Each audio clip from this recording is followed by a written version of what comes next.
We need you to come in. Let me put you on hold. Where do you want me? I'm such a huge fan of the Black Widow, and I love playing this character, and for me, suiting up again was just pretty exciting. The Black Widow, when we first find her, is recruiting the team. Doctor, we need you to come in. What if I say no? I'll persuade you. Black Widow is just so apt and so gifted that we figured she should be part of the team. I'm bringing the party to you. I don't see how that's a party. I think all of these characters are sort of reluctant superheroes in a sense. Big man in a suit of armor. Take that away, what are you? Genius, billionaire, playboy, philanthropist. All of these characters coming together in one world. It's very exciting. The Avengers. That's what we call ourselves. Earth's mightiest heroes type thing.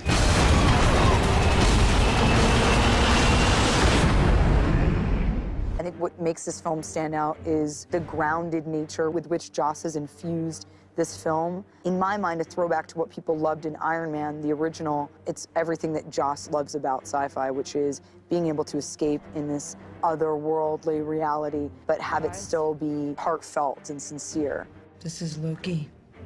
This is monsters and magic and nothing we were ever trained. Jeremy, as an actor, I think, brings a wry, brooding, sarcastic, devil-may-care attitude to the character, and that's just part of his personality coming through. And that's what makes the casting so inspired, is that Jeremy has that kind of rogue quality, and that's what makes him so much fun to watch. The Black Widow, when we first find her, is she's, you know, being tasked. She is in Russia. She is, you know, in the middle of taking care of business. And she is then sent for by Nick Fury, and I think all of these characters are sort of reluctant superheroes in a sense. She looks at it as just kind of another job. You know, she's basically out there kind of recruiting the team. And, you know, she doesn't know much about this world. Well, I think the first time that we saw this character, we didn't really know much about her. We never learned much about the Widow. She's really, you know, I think quite, she's a slippery fish in Iron Man 2. And, you know, we get little glimpses of her, you know, her true identity, but it all happens so quickly. To be able to play, you know, the Black Widow as she is without, you know, these many faces. I mean, she still has many different faces she puts on. I think she still is sort of divisive in that way, but we get to see a little bit more of who she is, a little bit of her history, of her kind of shady past. We definitely embrace the wushu a lot, and there's you know, a lot of weapons in this, way more, you know, kind of weaponry than I've ever had to learn before. So that's been complicated a little bit. You know, you're like, okay, I can do all this hand-to-hand stuff. Oh yeah, here's this giant staff, or, you know, a bow and arrow, or fight with these two guns in your hand, and you're like, wait a minute, I had all those movements down, and now I'm fighting against, you know, a 20-pound, like, giant stick. So that stuff is a little bit difficult to pick up. I have to say, the first time I saw what they had in mind, I was like, oh my God, I'm never gonna learn it. And you do, you know, it's just a lot of fails until you get it. Joss's dialogue is so witty and so dry and so clever, and I think he's really invested in each personality, and you can see the little, like, I'd call them like Whedonisms in the words. There's a lot of pop cultural references. And there's a lot of heart behind the characters. You know, they are, you know, when they hurt, they're hurt. We relate to them. There's betrayal. There's suspicion. You know, these are real feelings, and I think the audience will relate to them, just as they have in the Iron Man films, just as they have in Thor, just as they do, you know, in Captain America. I think the audience relates to each one of these films because they are, and I think that's why audiences, or why readers relate to comic books, is because these characters are human but have these superhuman abilities. And Joss, as a fan, I think, was just dedicated to seeing that through. I think what makes this film stand out is, of course, the cast is just insane. You know, when do you ever get to see this group of actors come together in this kind of fantasy world? And I think it's the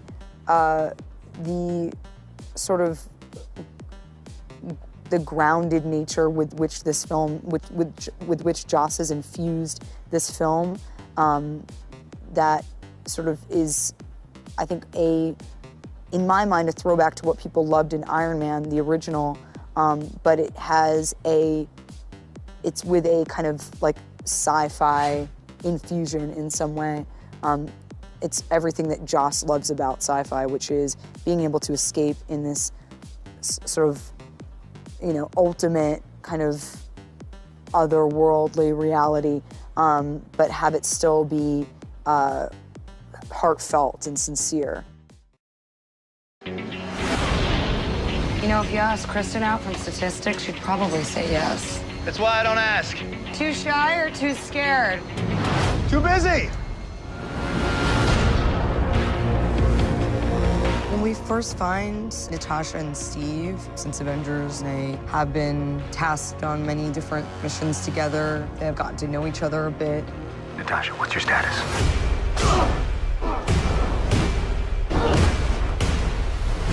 Engine room secure. Cap and Black Widow are very different people. It's kind of like this odd pairing. She has very questionable morality, and she makes her living lying, and Cap couldn't do it if he tried. They've been through some things. He knows a lot more about her than most people. And their bond is kind of tested in an interesting sort of way. Our mission is to rescue hostages. No, that's your mission.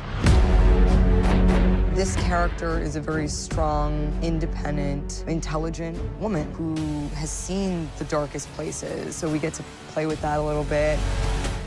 For me, just having done 3 films so far with Marvel, and also with this, you know, with the same stunt group, I know what the ins and outs are more. I feel way more comfortable fighting. I feel way more comfortable hanging 60 feet in the air. Scarlett and I have worked together quite a bit now. Her double is Heidi Moneymaker, who I hired and put them together on Iron Man 2, and she's doubled her ever since. She is truly one of the best stunt women in the world. Thank you to Heidi Moneymaker, who the 2 of us have now fused into one person. I think we try to push the envelope with each film, and there's already these kind of established moves that people recognize and are really into, so we get to play with that a little bit.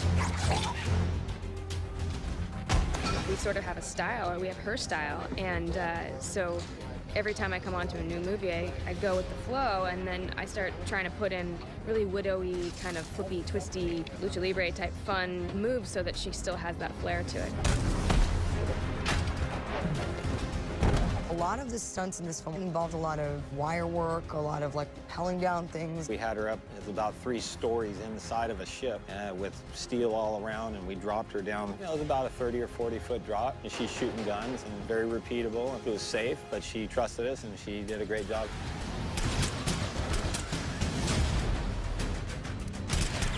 The Russo brothers infuse this storyline with a film history that they bring to the set that I think is very unique. They're holding this film up to some pretty high standards. Well, when we first find Natasha and Steve, it's been, you know, it's kind of real time. So since Avengers, you know, whatever, it's been a couple years or so, and they have been tasked on many different missions together.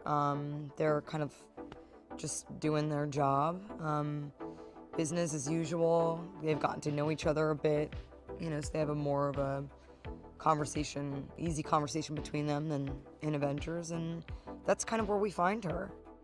I think there is a much more kind of palpable bad guy here that people can kind of wrap their head around. It doesn't ask the audience to stretch their mind that far outside of home, and I think that is what will kind of draw the audience in and really connect them to this storyline.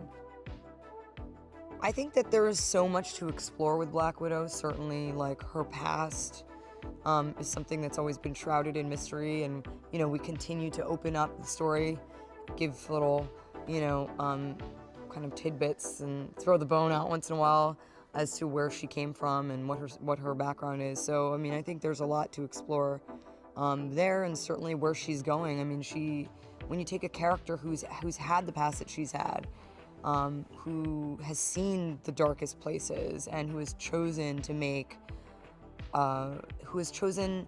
to do the right thing because it had longevity, and over time she kind of appreciates what the right thing is in her mind and why it sort of starts to understand the humanity. But because she's seen the depths, the darkest depths of humanity, there's really such a full spectrum as to where this character could go. And we know a lot about each other, and Chris is such an intelligent guy. He's a witty guy, he's funny, he's got a great spirit, and we just enjoy each other very much. The Russo brothers were hired for their ability to kind of, I think, to infuse this storyline with, you know, a kind of contemporary, witty, quick, you know, sharp-tongued dialogue. All of the fighting is last minute. It's really a fight to survive. Third.